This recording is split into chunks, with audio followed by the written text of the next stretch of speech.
Hello everyone. Today we will talk about the electron transport chain and oxidative phosphorylation. We are starting a series of lectures on electron transport chain and oxidative phosphorylation. First of all, we will build our concept from the very beginning and the very basics of the oxidative phosphorylation. You know that we eat food to obtain energy, and the food is mainly composed of the carbohydrates or fats or the proteins. So mainly there is a carbon atom and a hydrogen atom here and a hydrogen atom here. It may be OH, or but here we are concerned with the carbon hydrogen bond, that when the carbon hydrogen bond is broken, the energy is released. And we will talk about really that how this energy is channeled up to the formation of the ATP. So first of all, we will talk about the hydrogen atom. Here is the basic structure of the hydrogen atom, that here it has one electron, one proton and one electron. We will draw here the hydrogen atom. Here is the nucleus with one proton, and there is a shell, and here is another electron. This is one atom, and let's draw here another atom. This is another atom of hydrogen. Okay, now this a hydrogen atom and this is a hydrogen atom. If we remove one electron, and it will be converted into a hydrogen ion. So this you already know. So first of all, let's talk about the two carriers of the hydrogen atom, that are the NADH plus H and FADH2. We will talk detail how these are formed. So basically, we have here the hydrogen atom. So let's suppose that one electron from this hydrogen atom is shifted to this hydrogen atom. So now it has another electron, and the electron is lost from here. Now this hydrogen atom is only left with the a proton, so it is called a hydrogen ion, or simply a proton. But here it has received another electron from that hydrogen atom, and it will be converted into a hydride ion. In every cell of the body, we have a compound called the nicotinamide adenine dinucleotide. This nicotinamide adenine dinucleotide is short of a you can say an electron. So it will attack here. It will attack here, and in this way it will bind the hydrogen atom here, because one hydrogen electron this electron is the hydrogen atom's on, and this is the electron that it received from some other atom. So here it has shared that this electron with the NAD molecule, and here we have the H positive, that is intimately related to this compound. So here, that is why you must have noticed that in the books there is the NADH and the hydrogen atoms are mentioned side by side, and they will be metabolized side by side. So we are done with the formation of the NADH plus H. If and in another situation, let's suppose that we have another compound called the FAD plus. So this FAD needs two hydrogen atom, so it will mainly attack on hydrogen atoms, and not on the hydride ion and the hydride ion, or the hydrogen ion. Basically it will attack on the hydrogen atom, and in this way it will bind both the hydrogen atoms with it, and the FADH2 is produced. In case of NAD, it needs only one hydrogen atom, but in the FAD it needs two hydrogen atoms. So we are done with the formation of the NADH and FADH both. Now let's talk about why we have studied all this. Basically, the energy that has been stored in the form of NADH and FADH2, this energy will be channeled to the formation of the ATP, as we will see. This process, the electron transport chain, in which the electrons from the NADH and the FADH2 are transported from in the form of a chain from one compound to another compound, is related intimately to the formation of the energy. Now we will talk about how really the NADH and FADH form energy. This process occurs in the mitochondria. We will draw here a basic structure of a mitochondria. There we have the outer membrane of the mitochondria, and here we have the inner membrane, that is in the form of some folds.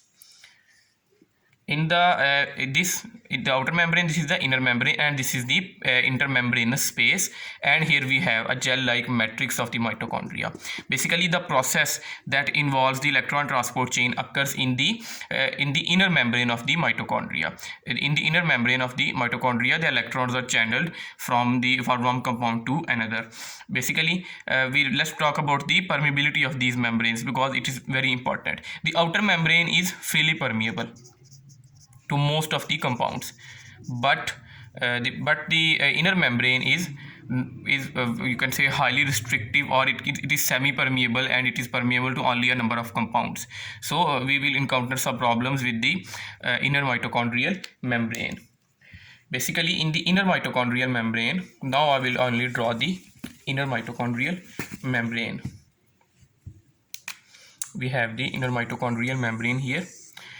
Actually in this membrane, as you know that any biological membrane is composed of a lipid bilayer with proteins that are embedded in it. So here the proteins that are embedded in the lipid bilayers, basically these are the proteins that will carry the electron from one compound to another, and it will be related to the formation of the ATP. So basically we need to have a simple concept of one thing, that in the mitochondrial matrix, here is a matrix and this is the perimitochondrial space, in perimitochondrial space or intermembranous space. So in the matrix there is a high concentration of the hydrogen ions, and there is a low concentration of hydrogen ions in the perimembranous space.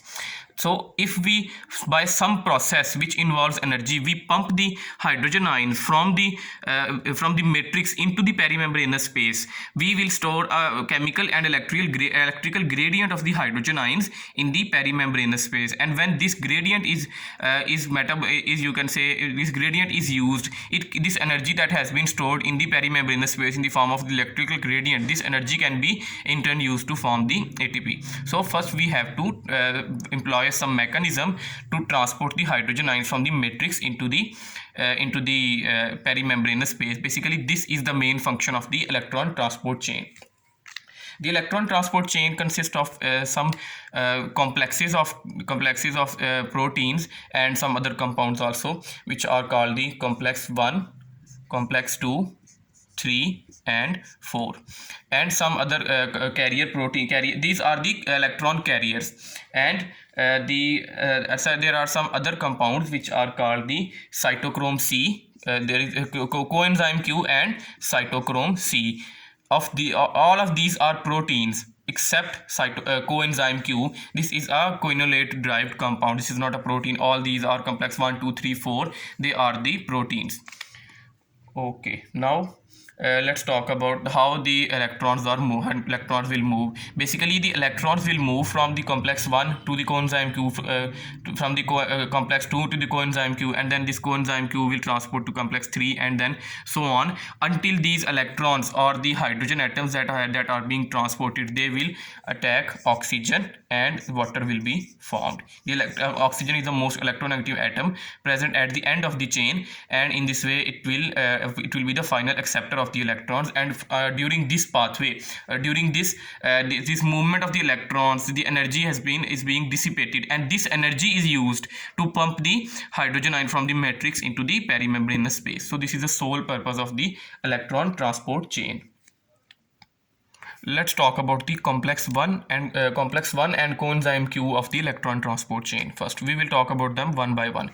So let's draw here again the inner mitochondrial membrane, and here we have the inner membranous space.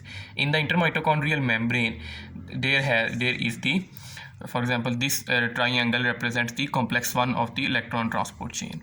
As I told you that the NADH that has been produced in the body as a result of the oxidative processes involving glycolysis, the lipid oxidations, and the catabolism of the carbon skeleton of the amino acids, this NADH will come here, and this NADH will come and it will donate both the hydride ion and the hydrogen ion to the complex 1 and it will be released as NAD.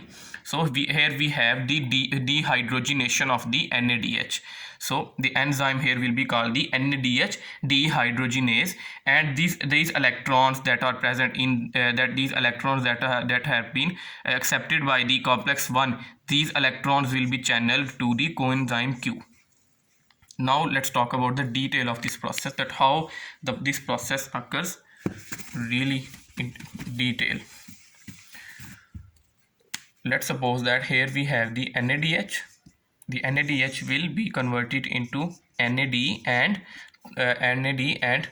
a hydrogen atom and a hydride ion is produced. Now we need to have another acceptor of these hydrogen atoms in the hydride ion. Basically the acceptor here is the flavin mononucleotide. This is a component of the complex 1 of the electron transport chain. This flavin mononucleotide will accept these two hydrogen atoms and it will be converted into flavin mononucleotide H2.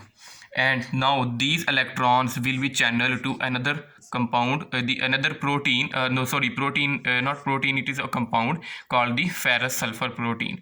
Basically this ferrous sulfur protein is also a transient carrier of the electrons. From the ferrous sulfur proteins, these electrons are transported to another compound called the coenzyme Q. Coenzyme Q is not a protein, it is a coenolate derived compound. This coenzyme Q is then converted into coenzyme QH2. These hydrogen atoms are now carried by they are possessed by the coenzyme Q in the form of CoQH2. Okay, now basically when the electrons are channeled from the complex 1 to the coenzyme Q, 4 hydrogen atoms are pumped from the matrix into the intermembranous space. So we have pumped 4 hydrogen atoms here. We have accomplished our ultimate task that is attributed to the electrons that are carried by the NADH. Okay, now let's talk about the complex 2. Here we have the NADH. It is converted into NAD and the electrons are transported to coenzyme Q. Now here we have the second complex, or the complex 2 of the electron transport chain. Basically this complex 2 of the electron transport chain is also linked to another enzyme of the TCA cycle, and the enzyme is called the succinate dehydrogenase. So we first need to know the reaction of the succinate dehydrogenase. In the Krebs cycle or the TCA cycle, the succinate is produced and it is converted into a compound called fumarate by an enzyme called the succinate dehydrogenase.